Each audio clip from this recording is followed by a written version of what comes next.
y'all? Jay here, and we are doing the first episode of No Winz. This is our first episode of it. You know what I'm saying? So I'm gonna bring on who I have up here with me today. I have Tristan of No Winz here. How you doing today, Tristan? I'm good, man. I'm good. Fools jump up to get beat down, you dig? All right. You know what I'm saying? I know Tristan from way back. Tristan knows me from way back. We used to play football back in the day. Tristan is an ex-boxer. You know what I'm saying? And, has very good sports knowledge and just good conversation with us all, you know what I mean, in general. So very appreciate, Tristan being a part of the fold as we try to go forth and do this whole No Winz thing. We got a couple of topics. You know what I'm saying? You ready, Tristan? Yes, sir. I got you, buddy. Let's do it. All right. Also, Tristan does not know the topics that we're talking about. So we're going to jump onto it on the first thing. And what we're going to talk about first and foremost, I'm going to pull the picture up here. This weekend. Oh, yes, sir. We have SHUKAR Stevenson take on how do you say his last name? I always mess it up. Lopez. Lopez, yes. Lopez. Yeah. I mess up the M all the time. They say his name so many different ways. It's crazy, but it's okay. Teofimo. Yeah, Teofimo. Yep. So this fight went down, and I'm gonna be honest, as Tristan knows, and as time goes on, you guys will see this is going to be a recurring thing because I know how he rocks, and a couple of people who will be on here rock. I have a tendency to pick the wrong person, and I picked Teo for this fight. Damn. Okay. Right. But it was a fight. What do you think about this fight? Let's get your perspective on it. You know what I mean, Tristan? My perspective, it didn't happen exactly like it's supposed to happen. SHUKAR, my nickname for SHUKAR, I don't call him SHUKAR Stevenson. I call him Baby Shark. Oh, because okay. when he be smiling, he be showing all them teeth. Okay. I call him Baby Shark. But anyway, Baby Shark. I knew he had the defense. And I knew that the defense wins games, defense wins championships. So when this fight was going to happen, I already knew it was going to be a unanimous decision by SHUKAR. I kind of like, at my core, I felt that way just because of how SHUKAR fights, right? Okay. He is one of the he exudes the sweet science of boxing, honestly. You know what I'm saying? But I'm one of them people like, look, when Mayweather went out against Pacquiao, I took Pacquiao. You know what I'm saying? Just because I love that yin and yang of it now. Maybe I was wrong thinking that with Teo, and Teo seemed to be a little bit too aggressive in this match. You know what I mean? I think if he would have paced himself a little bit, he still probably would have lost just because of how SHUKAR was surgical with what he was doing, honestly. Yeah. That right, I mean, not that right, but his jab, his right jab over that, his orthodox, stance was just, there was nothing Teo could do it, and that set him up so much. But how do you feel about SHUKAR and people saying that his way of boxing and fighting is just boring? It's the same thing they said about Mayweather. Same thing. When you're a person, so boxing, the definition of boxing is to hit without getting hit. That's the definition. So my whole thing is, if I can go around this square circle and hit you and tap you up so many times and you can't hit me back, that's not my fault. That's your fault. We have a ring, we have a barrier. You can't cut the barrier off and get to me, but I can sting you and hit you plenty of times. That's your fault. You know what I mean? So that's how I feel about the boxing. It's like, also, a lot of people want to see people get hit. You know what I mean? They want to see people go toe to toe. Right. If you sit back and think about it in real life, stand there where somebody get hit in the face and see if you don't move. Are you going to stand there? Right, what's that?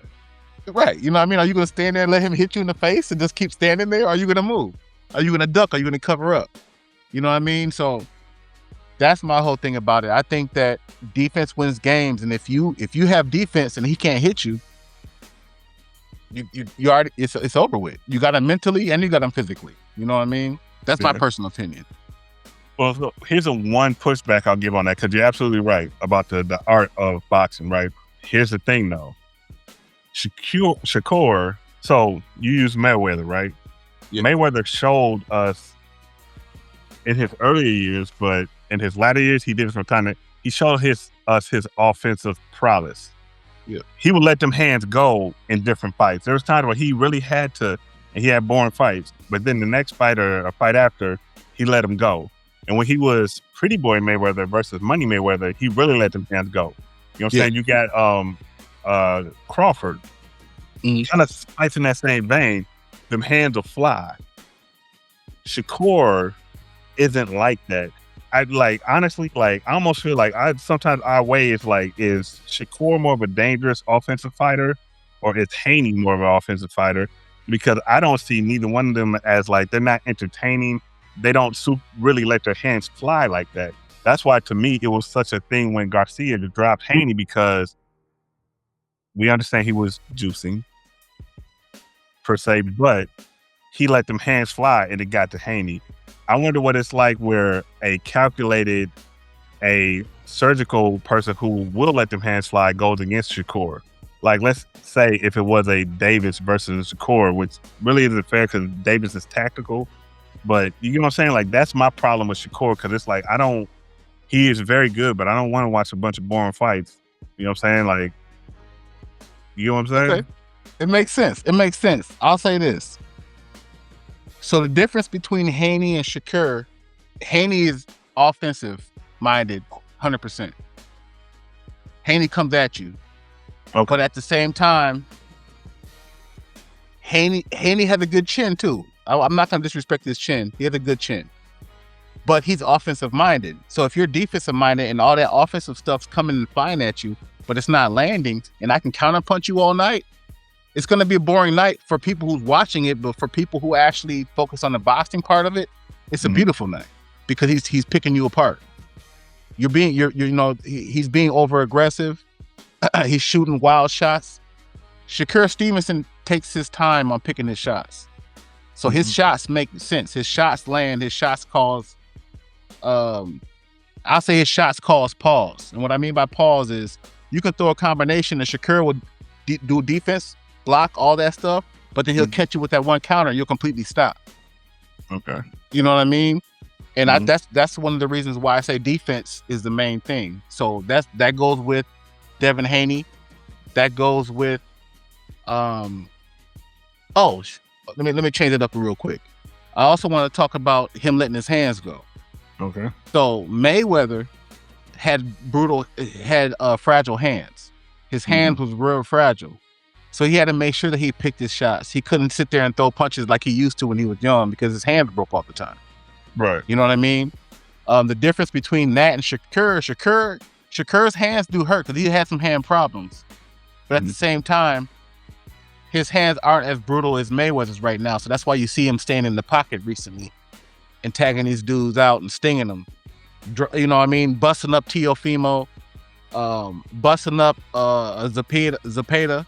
I mean, just standing right there in the pocket, letting you know that he can get down. But when you have parts of your body that's going to break down in the middle of a fight, and you already know, in boxing, if you say that you're hurt, you lose. Yeah. You can't just call timeout like football and sit there and get, you know what I mean, and get nursed. If you're hurt in boxing, the fight's over with. So you have to figure out a way to fight through that. And that's what I think that the defense is. The defense is a way to fight through that part. When your hands are brutal, when you're, fragile, when you don't have a chin, you got to be able to slip and slide through punches. And I think that's what Shakur has proven. But Shakur does have a chin too. You know? Okay. I can feel that. I think Teo's chin is decent. I think his chin is decent. Teo's chin is decent, but his defense is suspect. Yeah, I think Shakur kind of showed that too, just with the way he was. So here's a question. So after seeing that in the landscape of boxing right now, because honestly, the boxing landscape to me personally, in different divisions, is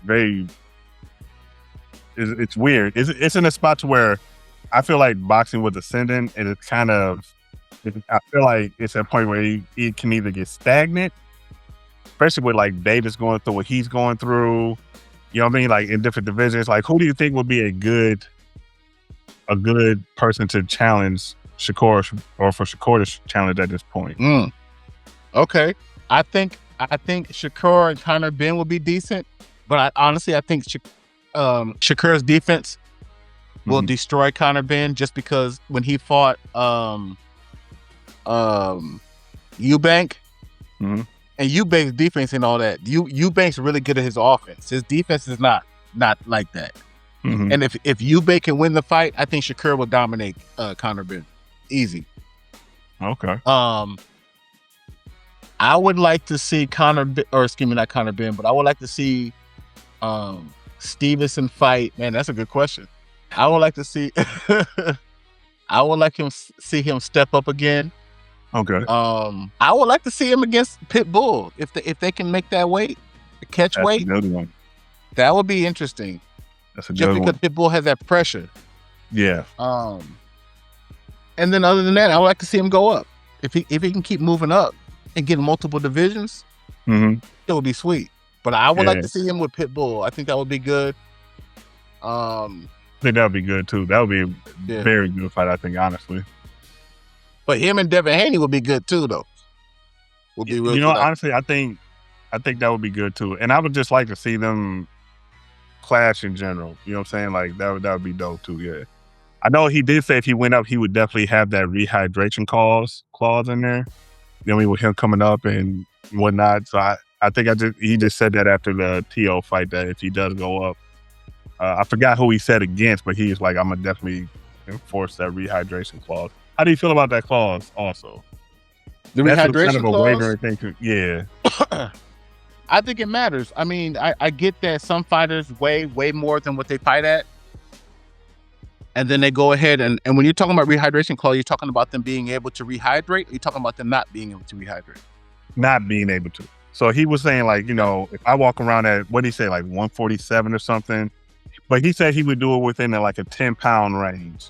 So you can rehydrate to this point, which, me not being a boxer, I don't know how. I mean, I'm guessing if you're going to rehydrate to it, that must be even harder to try to control what you're going to rehydrate to. You get what I'm saying?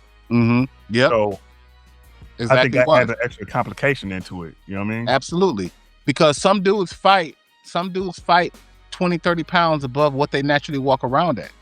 You know what I mean? So if I'm sitting here in my training camp dropping 20 pounds, and then I can rehydrate those 20 pounds back. So instead of me fighting at 147, I'm fighting at 160 against somebody who comes back at 154. Right. You know what I mean? It is a benefit. But at the same time, when you cut that out, that person that's smaller and walks and has to lose less weight, it has a benefit. So me personally, I would definitely have a hydrate clause. If I was a fighter, I would have a hydrate. Excuse me. If I was fighting professionally, I would have a hydrate clause for sure. Okay. Now, do you feel like that? And we're going to jump to the next one after this. But I want to ask you this since we're on this. Like, what about, there's a protection aspect, but what about the way that it affects the fight? Because you look at how big the rehydration clause was with Garcia and Davis. You know what I'm saying? Now, it loses a little bit of effect because after the fact, when Garcia went against Rolly, he gets dropped and all that stuff. And I mean, honestly, he's fighting Davis, but it's like, does that give Davis an added benefit if he's walking around at a certain weight and this person has to come down? It's kind of like the unlevel playing field. Just because the weights are the same, that does not mean that the fighting, not necessarily skills, but the fighting prowess going into the fight is the same. You know what I mean? So you can still be going there at deficiency just because you weigh the same. Okay, yeah, and absolutely. And I'll say it like this. I'll say it. I'll give you an example. Floyd Mayweather. Through his whole entire career, he walked around at about 160, about 150, 160. He walked around at, but he fought at 147. So most of his training camp was skill wise. He didn't have to sit there and take 4 to 5 weeks on trying to drop weight and trying to, that rehydration, and he was already naturally there. Yeah. You know what I mean? So that's what I mean by that is like, if you have to drop a lot of weight in order to make your weight, and then the rehydration I'm trying to say this wrong. I'm just trying to think about this a little differently.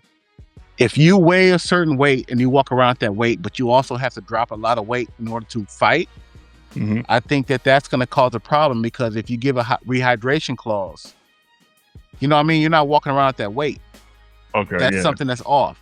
Like Mayweather, he walked around at that weight. He only had to lose 3 or 4 pounds, you know what I mean, and weigh. So for him, rehydration, whatever, it doesn't matter. I'm already right here. Right. That means for me, I don't have to eat a steak tonight. I have to wait until tomorrow. You know what I mean? And I'm on weight. You know what I mean? So you're kind of taking that, and you're kind of taking that risk when you go into that fight too. Like, you know it, so it's like, you know, the A side, and honestly, the A side gets to dictate to the B side. So that, exactly. So if I'm walking around at 150, but I'm fighting at 147. I want to tell you, who I know is naturally bigger, you have to make sure that you weigh in at 152 at most, or 160 at most. And, you know what I mean? Now you're tired because you've been focused on draining your weight, and I've been sitting here having a good time, shopping, like you see him do. Facts. And then he comes in perfectly fine, because that's what he walks around in. So, okay. Yeah. All right, so that was the Devin Haney. Nah. So I'm about to show you 2 clips, and this is we're in boxing still, so I'm gonna show you these 2 clips. I want to see what you think about this. So I'm gonna show you the first one. We're gonna talk about it a little bit, jump into the second one, and then I want to see what you think about the 2 overall. Okay. Okay. All right. So let's go here. I'm gonna jump the first one up in here. 1 second. I wanted to move you on to Tyson Fury. I don't want to talk about him. No, you're going to. We're here about this. No, but you're going to. We're not going to talk about him. We're not going to talk about him at all. Understand that? No, fair enough. All right, then. So let's move on. It's all about Derek Chisora. That's it. I understand that. You've called him a cheat. and it leads me to... biggest in boxing. That's like a little bit flaky. You lost those fights. And those fights were lost. Kind of disappointing to me about you, because I know the truth. I have the facts. Okay. Understand that. I risk my life for you's entertainment to see. Oh, absolutely. So why I ain't never lied about none of this business. Why is it so hard to believe a black man in a white man? Understand me? Why is it so hard to believe a black man?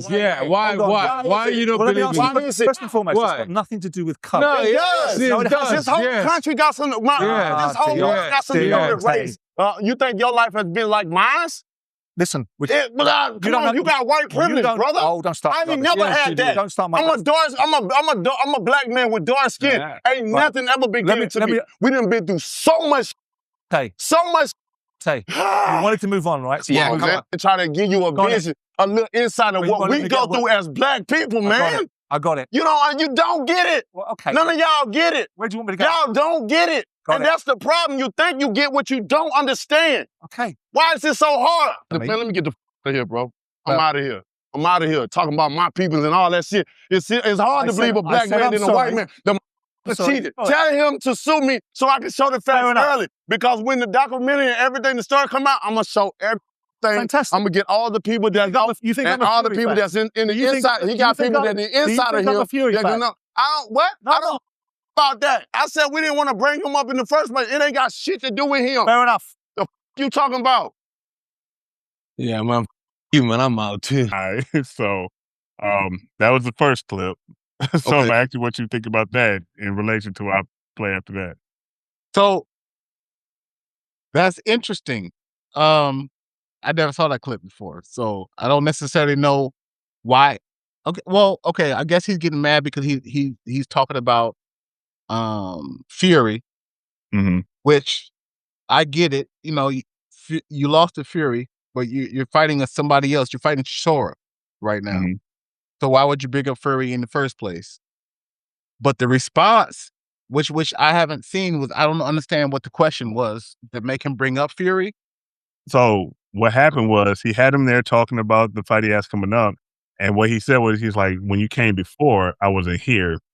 He said, so I wanted to ask you about those fights previously and just how you felt. And literally Deontay just went right there. Okay. All right. Well, let's say this. We got football and there's CTE. Yes. You dig what I'm saying? From getting so much blows to the brain. This man been fighting for what, 20 years? Getting hit to the brain. Around there, yeah. You dig what I'm saying? So his response, you can't take his responses to heart. You have to actually give him some type of grace. You know what I mean? Yeah.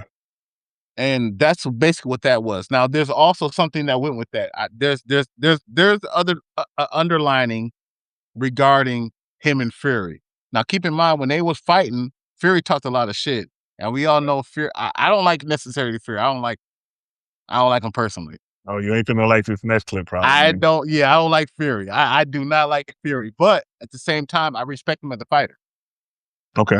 You dig what I'm saying? I respect him as a fighter. I don't like the fact that he would talk shit about Mayweather, or people would talk shit about Mayweather as far as him spending money and acting crazy and having fun and clowning. But then yet you allow Fury to sit there and sing in fights. You know what I mean? He's singing to the crowd, talking shit, doing the exact same thing, but it's okay. You know, maybe that's what Deontay was cueing in on too, low key, what he was saying. You know what I mean? But that's how I feel about that situation. Absolutely. I'm about to make you tight with actually, I don't even think it's gonna make you mad, but you said you don't mess with Tyson Fury.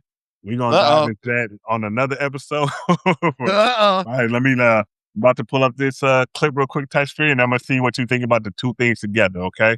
All right, here we go. Yeah. Thinking about all the stuff that Deontay Wilder's been saying recently. And even me, I got sort of dragged into posting stuff, video me knocking him out and whatever. I've just deleted it actually off my story, because rather than retaliating and hate on somebody, this man really does have mental health issues, it's evident to see. And rather than just go back and forward with him and yada, yada, yada, saying he's deluded and all that, I'm just going to pray for him, and I'm going to ask God to help him. He obviously needs the help, and I'm not getting involved in pettiness. The fights were won fair and square, and that's it. I'm going to pray for him, and I'm going to ask the Father to bring him back to the light, because this man is lost soul, and I beg Jesus to return him to the kingdom. And although this man probably doesn't like me or whatever reason, don't know why, because I made him a hell of a lot of money, tens of millions. Tough times can make people say and do crazy things. I know he's been having a tough time with his personal life and his family and stuff, so it's very difficult times for Deontay Wilder. So whatever he says, I take it with a pinch of salt. I know it's not personal, and I hear he's a brother in Christ these days, and any brother in Christ is always welcome to come train at mine, whatever. Needs to get away, needs to do some training, my door's always open. Even if the man don't like me or whatever, door's always open there for you. We shared some great fights over the years, and Okay. All right. So that was Tyson Fury's response to essentially what we've seen previously with Deontay Wilder, and stating about the rigs for the cheating and the fight and whatnot. So what you think about that, Tristan? I respect that Fury didn't have much to say about that. He kind of just let it go, even though keep in mind Fury and Wilder fought 3 times. You know what I mean? And he gave Wilder 2 losses. Especially that last one was brutal. And I think that I respect it. I respect him for that. I respect him for not, getting at him, which he could have easily. Yeah. Especially the way Fury is. He could have definitely talked a lot of shit, but I respect him for that. So I ain't got much to say about that one. I respect him for that. That's what I thought, because the way that came about to me was I didn't see that first. Mika told me about it, and she don't know about boxing stuff, right? So it had like a headline over it. She's like, oh, look at this guy. Because she had seen certain stuff. I was like, as soon as she said it to me, I was like, this can go either way. You know what I'm saying? Yeah. When I watched, I was like, I think Fury going through what he went through with his, suicidal thoughts, gaining all the weight, leaving boxing, coming back. I was like, you know what? That seems really genuine, what he said. It sounds like he found like a real middle ground to say, hey, you need help. You need to look at some things. Right. If you want to take my help, cool. If not, but I'm not gonna spew any venom on you necessarily. Right. I mean, so like you said, like it's like I'm not gonna hit you while you're down. With that, it's an issue like that. I can only respect it. Right. Yeah. He basically saying, I'm not gonna hit you while you're down. Yes. Yeah. You know what I mean? That's big. That's big of him because, like you said, Fury, how he is, he could definitely do that. Man, yeah, absolutely. And I don't like Fury, but I respect that. I respect him not hitting him. So I get, I respect that part.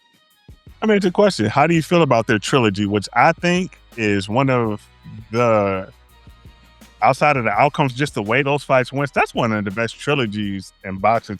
One of them. Okay. You know what I'm saying? Like, I mean, okay. Take the second fight out of it, right? Mm-hmm. The first and the third, those were some wars.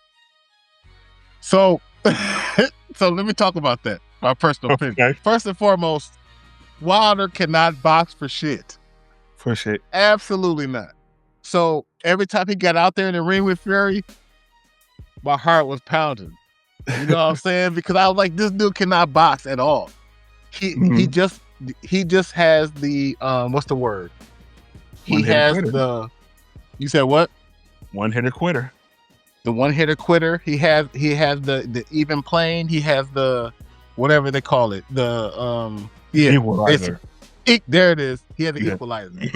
So at any moment, like when he fought Tyson Fury, when he hit him with that cover and dropped him, that shit was insane. But now I want to say this. I want to make sure that this is clear out here. I think I know what you're finna say, but go ahead. For everybody who's thinking that this nigga Fury was really knocked out, he played that shit. He milked the shit out of that knockdown. It was one of those flash knockdowns.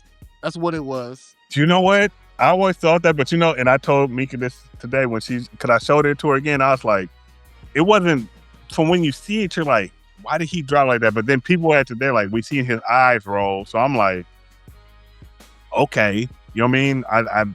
But yeah, he did pop up kind of like, man, he milked the shit out of that. And the reason I say this is this. Has anybody's eyes ever rolled and then they got up perfectly, stance, no equilibrium, no wobbling? He got up fine. Completely fine. Corrales, maybe. Diego Corrales against you talking about against Corrales? Or not, excuse me.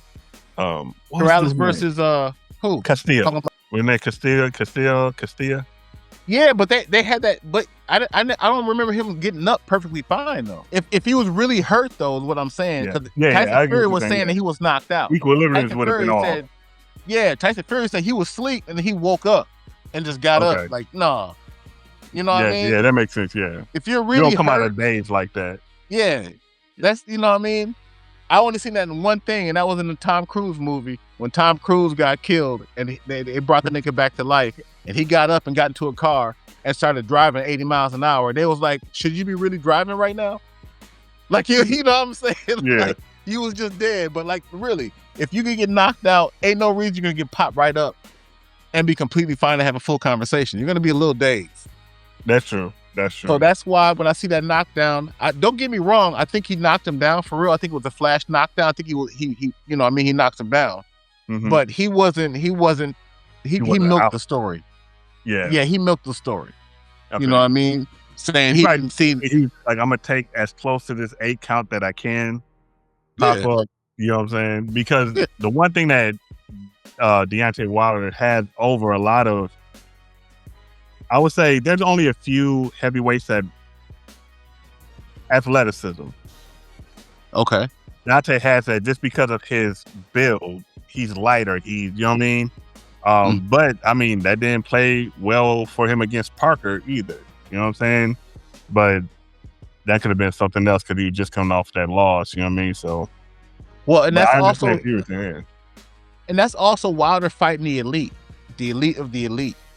Yeah. It's not these up and comers. It's not these, you know what I'm saying, these top 5 ranked. He's fighting the elite, former champions, things of that nature. Yeah. And that's why they're catching them and knocking them out with certain shots. Now, I don't know. This is my personal opinion. Mm-hmm. And you can put that out there if you like. But I don't know why you would have your trainer, a dude that you knocked out within 2 rounds, and he becomes your personal trainer to teach you how to fight? Like, that doesn't make any sense to me. Malik Scott, don't get me wrong, brother, you're good. You know what I mean? You did your thing. But why would Wilder hire this dude that he fought and knocked him out? Like, what can he teach you? He can't teach you anything. Yeah. That makes total sense. Yeah. You dig what I'm saying? Like, you're better than him, period. You can't teach him anything. And then Wilder started doing that spin around shit. Did you see that look? And then he fought, oh boy, the Chinese dude. This nigga knocked him out completely, and he spun him around. So I was offended. Yeah. Personally. I said Parker. Who did Parker beat? Parker beat Parker. You're thinking about Zhang. I was thinking about Zhang when I said Parker. You talking about Parker? He beat Joshua. Is that who Parker beat? Or I got the names wrong? No, Parker didn't beat Joshua. Parker beat Wilder. Parker beat Okay, Parker did get Wilder. Okay. Yeah, he beat Wilder. Who else did he beat? I can't think of it right now. But Parker is definitely somebody that's a problem. You know what I mean? But yeah, he beat Wilder. Yep. Okay. So Wilder has a fight coming up. Yeah. And after this, we're gonna hop over into another realm. Now, again, I'm bad with names. You guys will see this. What's the last? I cannot pronounce his last name. Chisora. Who do you got with Wilder versus Chisora? KO Wilder. Or stands there. He's not gonna go anywhere. Too stationary. He's a rhino. He's a heavy bag. Do you think Wilder's mentality going into this fight could work against him? Because I will say, from what I've seen of Chisora in the past, if he catches Wilder, he gonna catch him. You know what I'm saying? And Wilder does not have that invincible tank mentality anymore. Now, I think that's the thing that has affected him a lot, because Wilder, like, if we look at old Wilder fights, like, he was just like, because he knew, like you said, he had that equalizer. He has found out that that equalizer ain't end all to be all no more. You know what I'm saying? Kind of like how Tyson found that out after a while. Okay. You know what I'm saying? I agree with you on that. I think that also goes with the fighters they're fighting. Those people lost to people who moved. Okay. Chisora doesn't move. Chisora's a standing target. You know what I mean? When he fought old boy from London, the other guy, not Joseph Parker. I can't think of his name. Damn, that's terrible right now. I can't think of his name. The black dude. Not Stavern ain't from over there, is he? Not Stavern. You know exactly who I'm talking about. Briggs. Is it Briggs? Nope. I got my whole iPad that was here. And you're talking about the dude with the braids.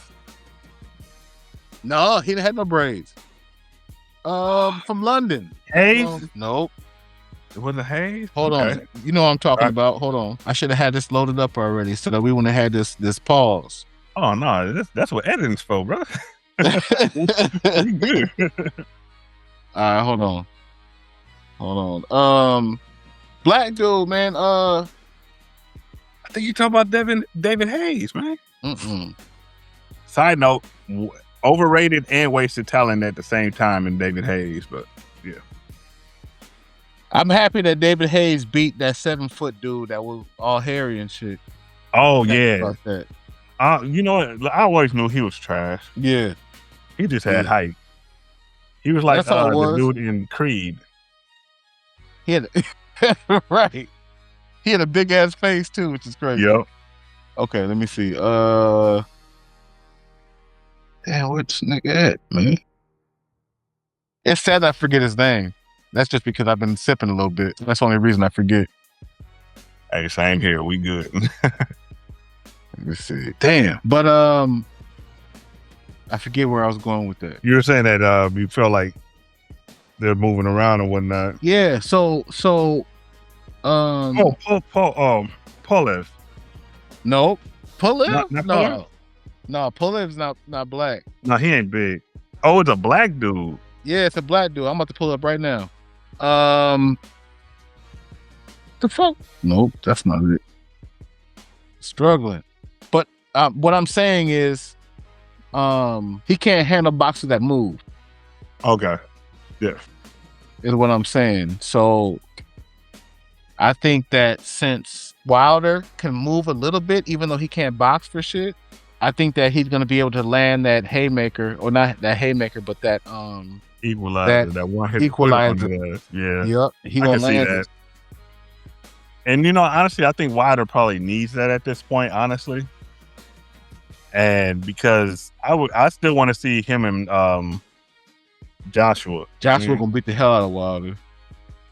Yeah, but if Wilder catches him, it's a wrap for Joshua. If Wilder can catch him, absolutely, because Joshua doesn't have that chin. You know what I mean? Hell no.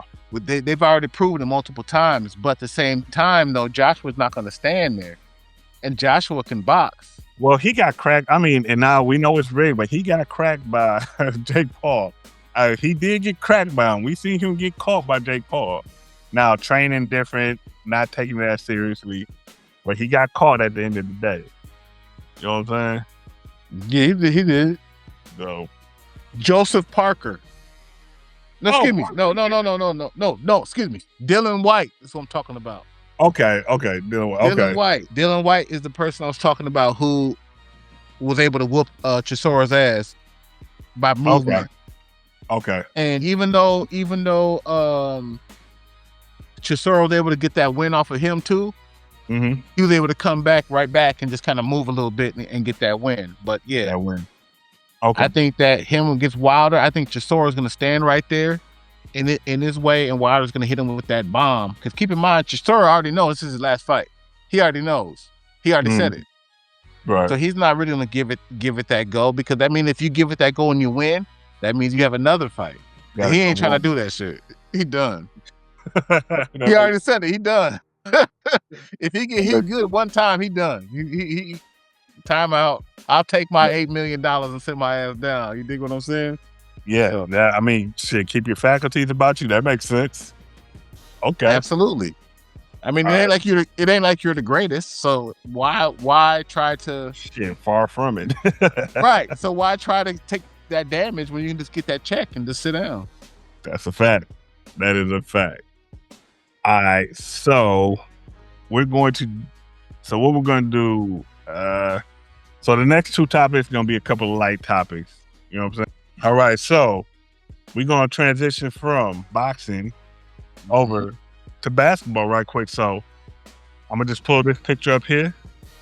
So your boy Chris Paul traded from the Clippers to the Raptors, and Chris Paul is going to retire at this point pretty much. He was pretty much traded as a casualty, you could say. Probably one of the best point guards all time in basketball, Chris Paul. Unfortunately, man never got a ring. Did make it to a finals. Got knocked out by the great LeBron James.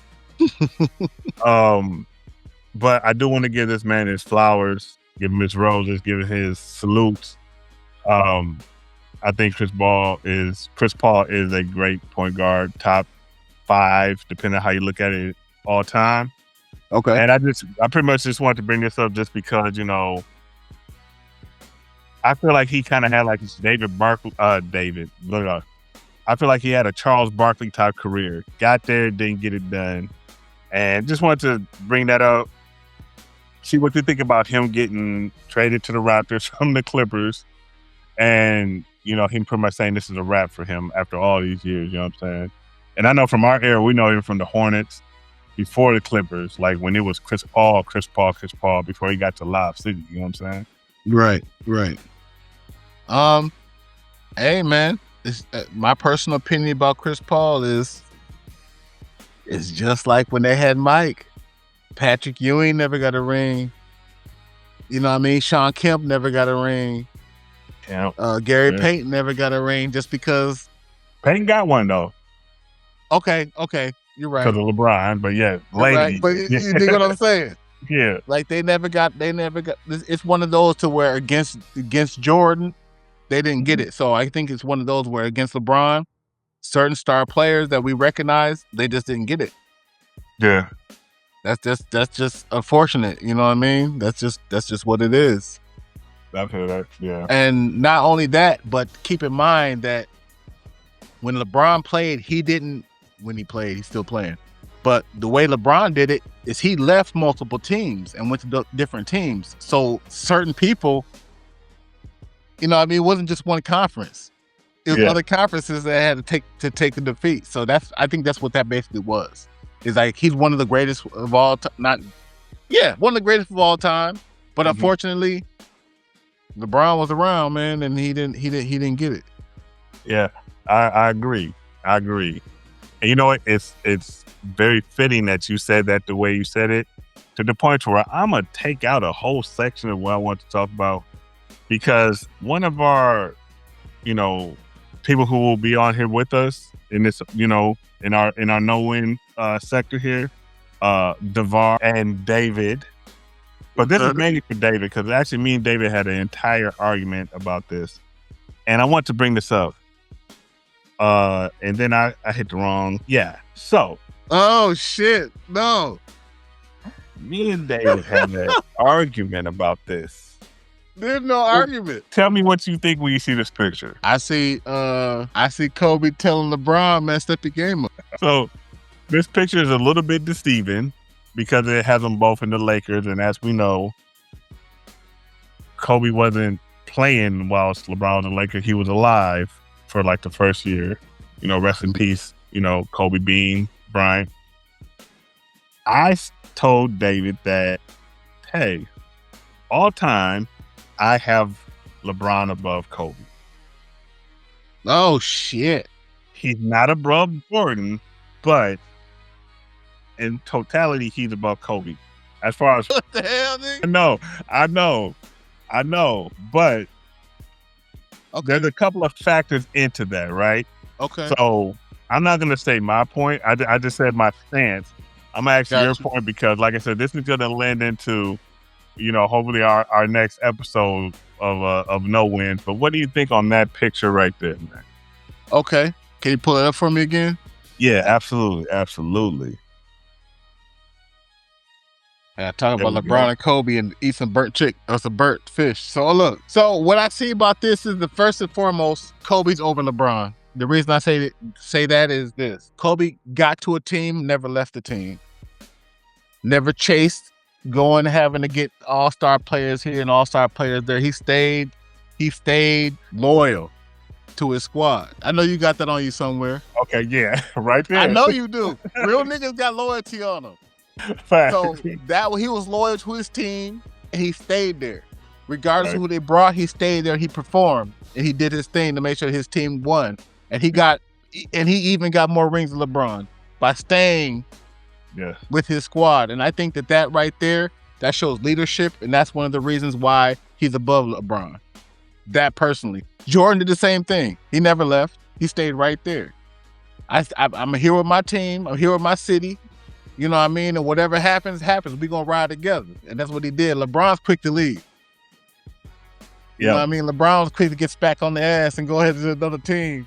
You know what I'm saying? And then these dudes stay where they at. That's the main reason.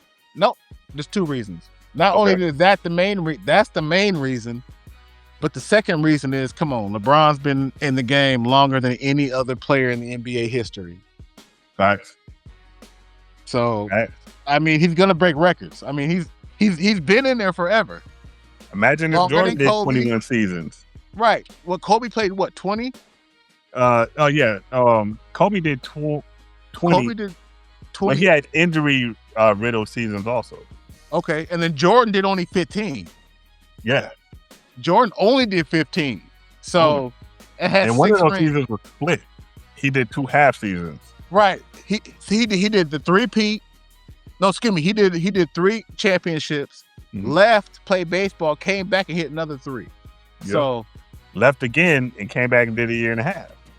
So hey, that tells you right there. You know what I mean? So I think it's Jordan. Okay, I can't skip off the centers and shit like that. Like, you know what I mean? We ain't gonna go into that conversation. But you know what? Hold on.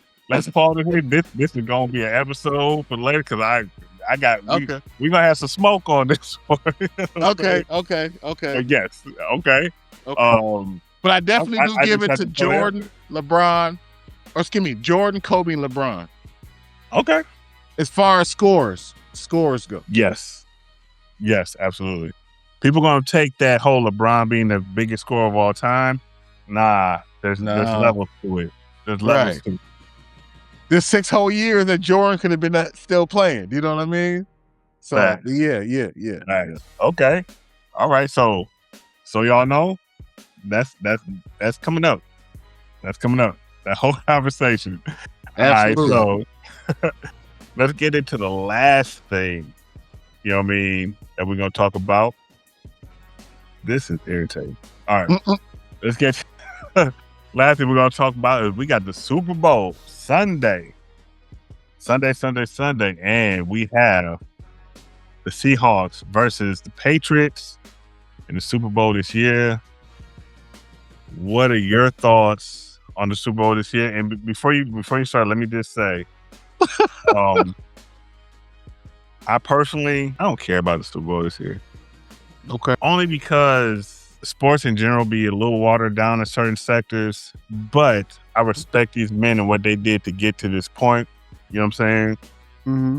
But at no point all this year did I think that it would be the Seahawks and the Patriots in the goddamn Super Bowl. I got all types to say, man. Hold on. Let's get you. Boom. All right. What do you go ahead? Well, first and foremost, I can't stand Minnesota Vikings, man. All right, so this is a great show. Tristan just ended it, but come on, bro. What's the what? I know that. Okay, yes. We had Sam Darnold, who brought us to the goddamn what was the NFC Championship? Yes, and fast. They've been doing that to us for years, though. My bad, y'all. He's 1,000% right. The Vikings have been doing this bullshit to us for years. From Culpepper, Randall Cunningham, Brett Favre, Randy Moss, Robert Smith, and Adrian Peterson, Percy Harvin. I don't care who you put. It's something. Always something. What's Stephon Diggs in the goddamn Super Bowl? We got 2 Viking star players in the Super Bowl. And I actually ain't never been there. So I'm that's putting what a big I'm saying. Vikings thing over That's this when you say this. Why would you not? You have a star quarterback that comes in, takes you to the NFC Championship off his first year, which means he had to study the playbook that year. Right. Get you to the NFC Championship, and then you cut him because you like McCarthy. Now I get that you like McCarthy. I get it. But why not have Sam Darnold, who's shown that he can do it, and have him as the starter cornerback and have McCarthy as the backup, or even switch it up and have Sam Darnold as the backup for McCarthy? Money. So Sam Darnold gets a hell of a fucking contract to go to Seattle, and then is in the Super Bowl the next year. So he brought y'all to the NFC Championship, learned your playbook, went to another team the next year, learned your playbook, and brought you to the championship, the Super Bowl.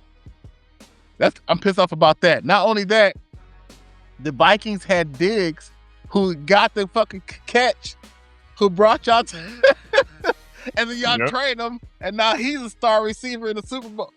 Man, that's why I like the Cleveland Browns. Let's be honest though, Tristan. Ain't that just Minnesota type ish, man? Ain't it? Like that. I mean, we done seen that for years, man. I gave up, man. Hey, you see me? And me and Shadeur, I can't blame you. You know what I'm saying? Shadeur, Pittsburgh. But anyway, yeah, so Minnesota and what they do as far as like develop talent, they did the same thing to AP. They let AP do his thing for a long period of time, and then they traded him off, which he continued to do his thing for a couple more years. Yeah. But man, I'm going with defense. I'm going with Sam Darnold. I'm gonna go with Seattle to win Super Bowl. Like I told you before, I'm defensive minded. That goes with boxing. I'm going with Seattle. I'm the same. I'm going with Seattle. Like you said, defensive minded. Absolutely. And you know, on the Patriots side, they had the quarterback May. Did they say May? Oh yeah. For Patriots. For the Patriots, yeah. I said Seattle, yeah. For the Patriots, I just have more faith in Sam Darnold and that defense to pull it out. Honestly, you know what I'm saying. And honestly, there's gonna be a lot around just because of the Super Bowl and the climate right now. Them being able to just buckle down and do certain things, and their quarterback being younger, Sam Darnold being there. I think Seattle's finna get their next ring. You know what I'm saying? Okay. I really do. I don't like the Patriots. I never liked the Patriots. I've never liked the Cowboys. And my brother loved the Eagles, so I hate the Eagles. So, yeah. I'm good on the Eagles.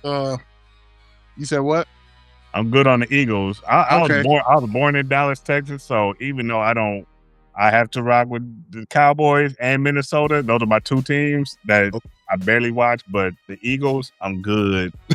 I'm good on the Eagles. I hear you. I'm good with the Eagles just because that's my brother's team. But again, I'm representing the Browns, as you can see with the Shadura shirt. Why didn't and so each year, those two teams play each other, and that's how I know what team I'm going to rate for the end of the season. Okay. So you know what? Since you brought it up, I'm going to ask you.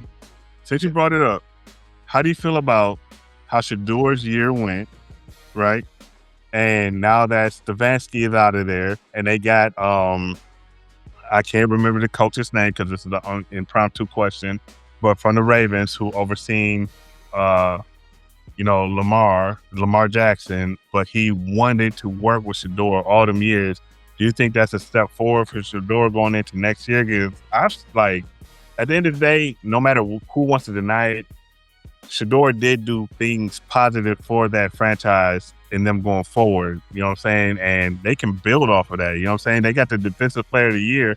Whilst we've been recording, it was announced that Myles Garrett got the Defensive Player of the Year, which, yeah, he broke the record. If he didn't, that would be... I got this jersey downstairs, too, by the way. Who, Garrett? Yep. Okay. And I got Metcalf jersey. I got Metcalf, too. But look, to go with what you're saying, it hurts me that Mike Tomlin is leaving. Okay. Yeah. You know what I mean? But he might be cold at another team, so I'm gonna give him that.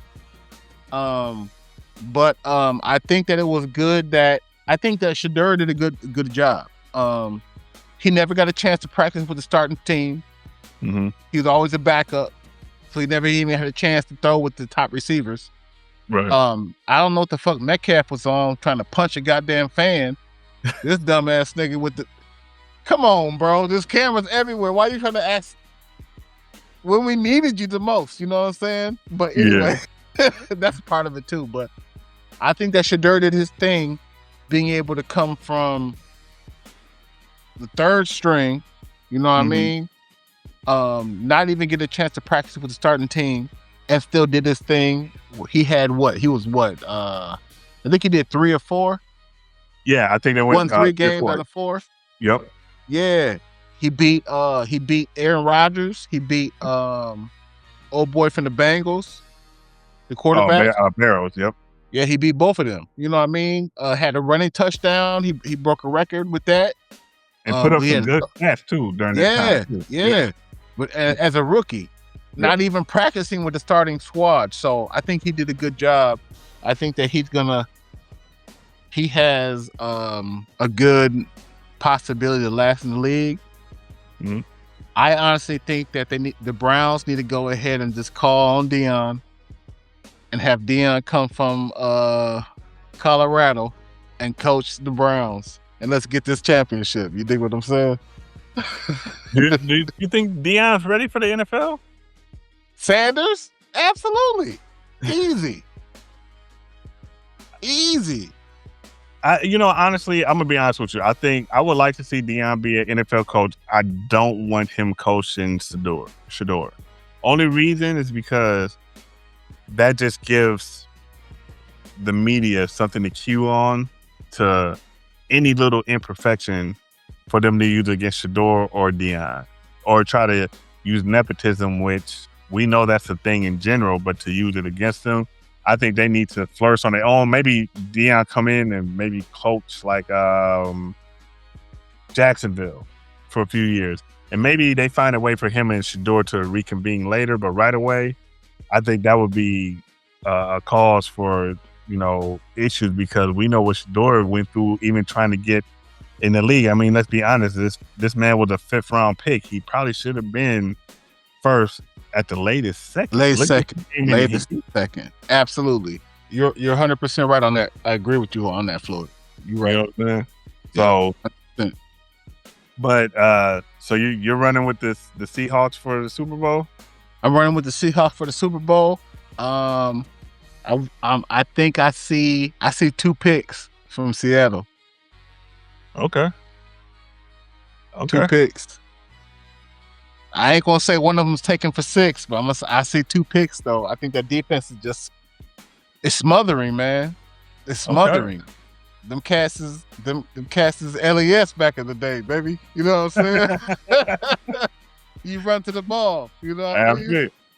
All right, so I'm gonna ask you this, and I'm gonna give mine, and we're gonna wrap up after this. What's your score for the Super Bowl? And I'm blasting this, so we're gonna be Tristan chooses this for the score for the Super Bowl, brother. What's your score? Man, you know what? With the defense, I'm going with 31-14, man. I'm talking about a completely domination. 31-14, Seattle. Okay, 31-14. Tristan has Seattle 31-14. And that includes 1 defensive touchdown. Okay, all right. I'm going to go 21-9 Seattle. So I think, I'm going 21-9, so I'm predicting the safety. I see that. Okay. So we're gonna revisit this on the next one you do. You got 31-14. I got 21-9. We both got Seattle. So hopefully we both able to come up here and say, hey, you know what I mean? We're right. Because I don't want the Patriots to win. Outside of just in general, what they did to Belichick is ridiculous. That man is the first ballot Hall of Fame coach. I don't care what First ballot Hall of Famer. First ballot. You right on that floor. I agree with that 100%. How could you got it? Hey, you know what? Here's the thing. Hey, Belichick, holla at T.O. Y'all start a podcast. Go. Because T.O. was the first ballot wide receiver. He should have been. Yep. You got it. Know what I'm saying? You got it. Hey, man, I appreciate being a part of your first episode. You know what I'm saying? Let's get this shit started. Let's do it. Oh, hold on. Let me clarify real quick. You ain't part of my first episode. This is our first episode. We got our other people that's finna come in here. So this is No Winz. This is our episode. I'm Jake. This is Tristan. We finna build it out from here, going from there. So yes, sir. We appreciate y'all watching this and growing with us. You know what I'm saying? Appreciate y'all, man. Stay safe out here. Stay safe.